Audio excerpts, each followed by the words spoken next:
అండి, నేను అరుణానందరి. చూడండి, నైవేద్యం తినే పిట్టలు రెండు కూర్చున్నాయి. ఇక చిట్టి పిట్ట చూడండి,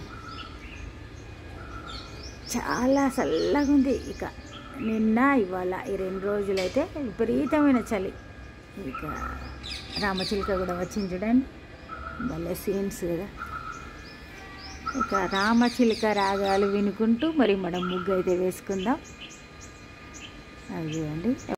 హలో అండి, నేను ముగ్గేస్తుందా. ఇక చూడండి, రామచిలుక చూపించడానికని నేను ముగ్గునే మార్చిన. ఎందుకంటే ఇది మనం పాతకాల ముగ్గు, ఇది మనం మొబైల్ చూసుకుంటే వేయాల్సిన అవసరం లేదు. ఇక మధ్యలో మనం రామచిలుకలను చూడాలంటే ఇట్లాంటివి చేయాల్సిందే. పీటల ముగ్గు అంటారు. ఇక ఇది కూడా వేసుకోవాలి కదా అన్నట్టుగా ఈరోజు ఇది వేస్తున్నాం. మరి ఇది పాతకాలం ముగ్గు, పాతకాలంలో అమ్మ వాళ్ళు వేసే ముగ్గు ఇది.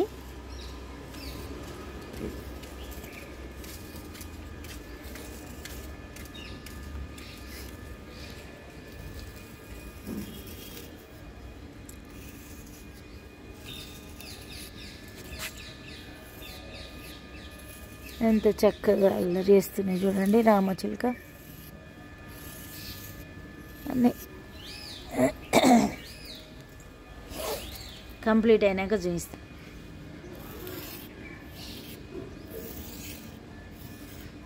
ఇక్కడ మనకు ఈ లైన్స్ 3 లేకుంటే 4 వేస్తారు.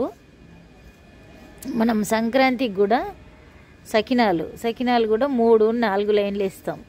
ఈ లైన్స్ పెట్టడం వెనుక మరి ఎట్లా ఉందో తెలియదు. అంటే సైన్స్ ఏముందో మనకు తెలియదు, కానీ కంపల్సరీ 3, 4 లైన్లు వేస్తారు ముగ్గులు సంక్రాంతి మొత్తం. తర్వాత మనం సంక్రాంతికి వేసుకునే పిండి వంటలు తెలంగాణలో సకినాలు అంటారు కదా, ఆ సకినాలు కూడా 3, 4 లైన్లు కంపల్సరీ ఉండాలి. అట్లా తయారు చేస్తారు. మరి పెద్దవాళ్ళు చేసింది చూసుకుంటూ మనం ఫాలో అవ్వడమే.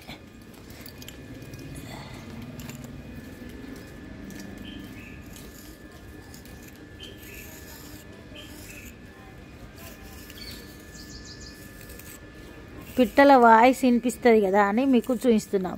ముగ్గు అయితే పాతదే, కానీ మనం రకరకాల పక్షులన్నీ ఉన్నాయి కదా, అట్లా ఆ వాయిస్ వినిపిస్తుంది మీకు.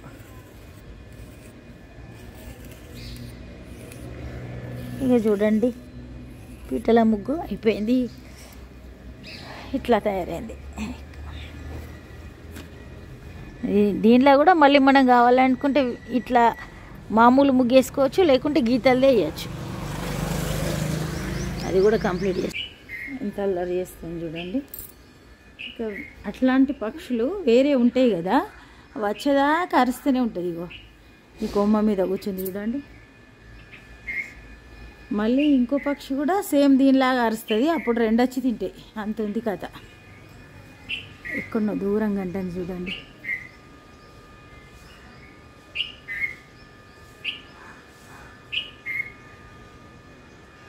సేమ్ దీనిలాగానే అంటుంది ఇంకొకటి కూడా ఎక్కడో. మనం ఎట్లుంటే వాటి పని అవి చేసుకుంటుంది. అక్కడ వినిపిస్తుంది, ఇక్కడ మెల్లమెల్లగా వినిపిస్తుంది చూడండి.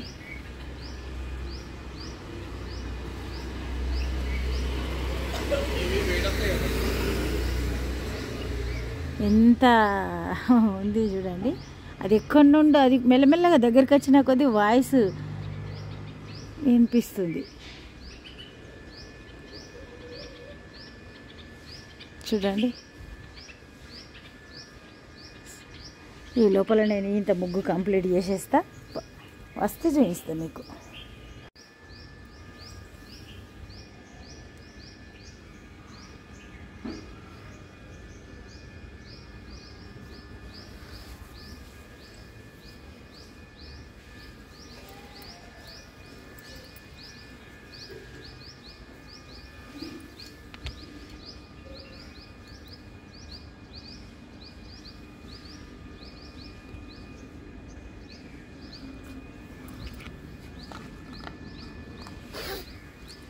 చూడండి, మన ముగ్గు సైడ్స్ ఇట్లా ఉన్నాయి.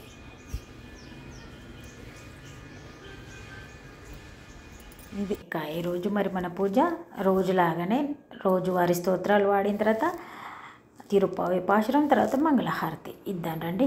ఇక ఇప్పుడే మనం మంగళహారతి పాట అయింది.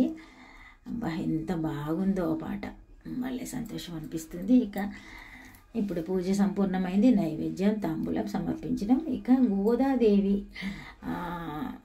కథ మరి నిన్న కొంచెం చెప్పుకున్నాం కదా, ఈరోజు కూడా కొంచెం చెప్పుకుందాం. అయితే విష్ణు చిత్తుల వారు ఒక వటపత్ర సాయి టెంపుల్లో రోజు మాలలు సమర్పిస్తుండని నిన్న అనుకున్నాం కదా. ఇక అట్లా సమర్పించేటప్పుడు ఇక గోదాదేవి యుక్త వయసు వచ్చిన తర్వాత ఇంకా రోజు ఇంకా అట్లనే మాలలు సమర్పిస్తూనే ఉన్నారు. ఒకరోజు స్వామివారికి సమర్పించే మాలల విష్ణు చిత్తుల వారికి ఒక వెంట్రుక కనిపిస్తుంది, చాలా పెద్ద వెంట్రుక. గోదాదేవికి కూడా చాలా పెద్ద హెయిర్ ఉంటాయి అన్నట్టు, పెద్ద శిరో సౌందర్యం పెద్ద ఉంటే చూడండి, పూలు రాలేదు.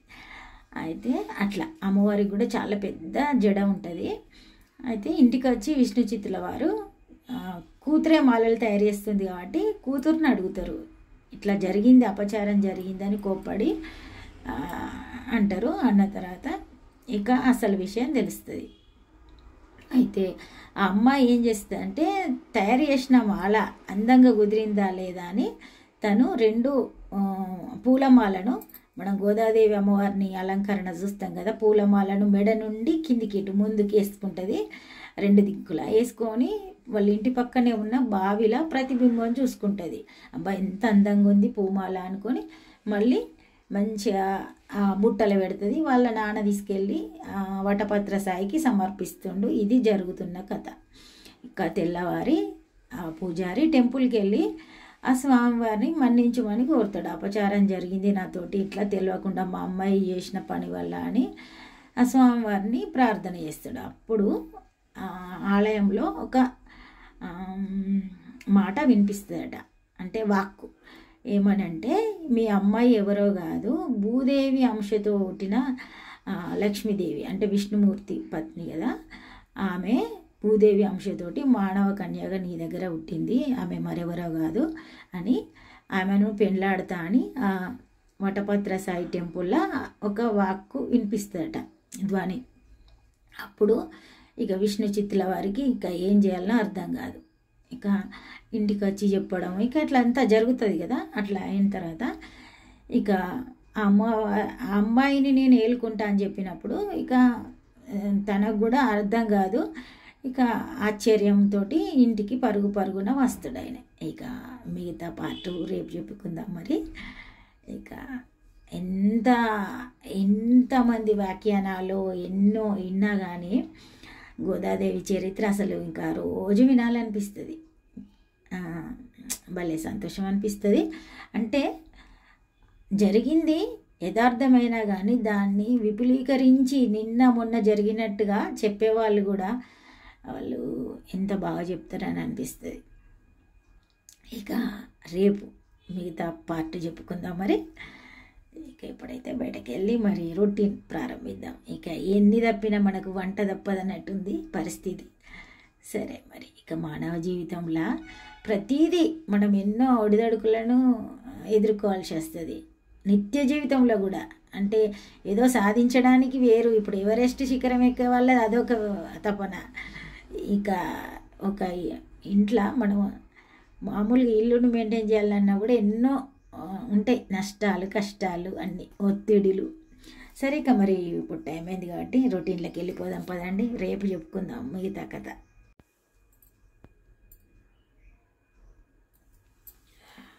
ఇక ఒక పుష్పం రాలింది చూడండి, ఇట్లా మనం మనస్ఫూర్తిగా పూజ చేసినప్పుడు పుష్పాలు రాలితాయి. అదో అంటే అది మన అంతరంగిక విషయం. ఇక ఇది అందరికీ చెప్పేది కూడా కాదు, కాకపోతే మీకు వీడియోలో కనిపించింది కదా అట్లా, అందుకని ఇదేదో గొప్ప అని కాదు, ఏం కాదు. ప్రతి ఒక్కరూ మనస్ఫూర్తిగా పూజ చేసినప్పుడు ప్రతి ఒక్కరికి రాలుతాయి. అంటే మనకు మనుషులందరూ ఒక్కొక్కరు ఒక రకంగా అనిపిస్తారు, కానీ భగవంతునికి ప్రతి మనిషిని తను ఒక బిడ్డలాగా భావిస్తారు అంటారు కదా, అమ్మవారు కానీ అయ్యవారు కానీ. అట్లా ఇది చూడండి, సూర్యునికి అర్ఘ్యం వేయడానికి వచ్చిన ఇక్కడ మీకు అత్యవసరంగా చూపించేది ఉంది. ఇది చూడండి ఎన్ని గింజలు పడేసినాయి, ఇక ఎన్ని పక్షులు వచ్చినాయో పూజ చేసేటప్పుడు.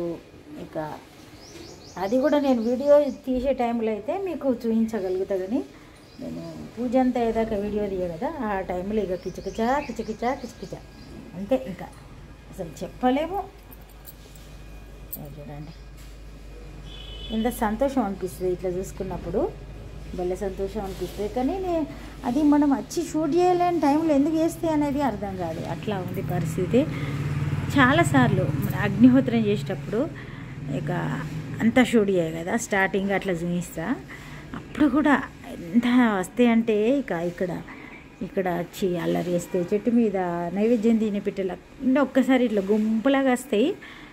ఇంకా ఏమో అన్నీ ప్రతిదీ మనకు తెలియదు కదా, సృష్టి రహస్యం అట్లా ఉంటుంది.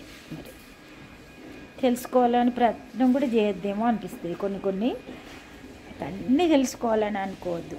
అట్లా ఎన్ని గింజలు ఉన్నాయి చూడండి. ఇక ఈరోజు మన బ్రేక్ఫాస్ట్ దోశ. చూడండి పాలు కూడా అయినాయి, టీ పెట్టుకుందాం.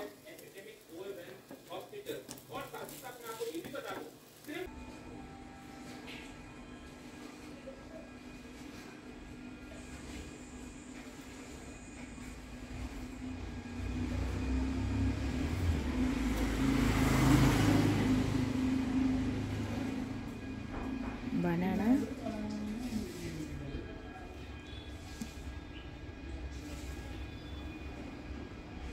మార్నింగ్ మనం ముగ్గేసేటప్పుడు కూడా వచ్చింది. కానీ నేను పాల ప్యాకెట్లకు వాటికి అడ్డం ఉంటాయని ఇంట్లోకి తీసుకుని వచ్చేసరికి తిని వెళ్ళిపోయింది. ఇక సంక్రాంతి పండుగ అంటేనే గంగిరెద్దుల వాళ్ళు, ఇక గంగిరెద్దుల ఆయన వచ్చిండు. కానీ ఇప్పుడున్న ప్రస్తుత జనరేషన్కు పాతకాలం లెక్క పాటలు వస్తలేవు.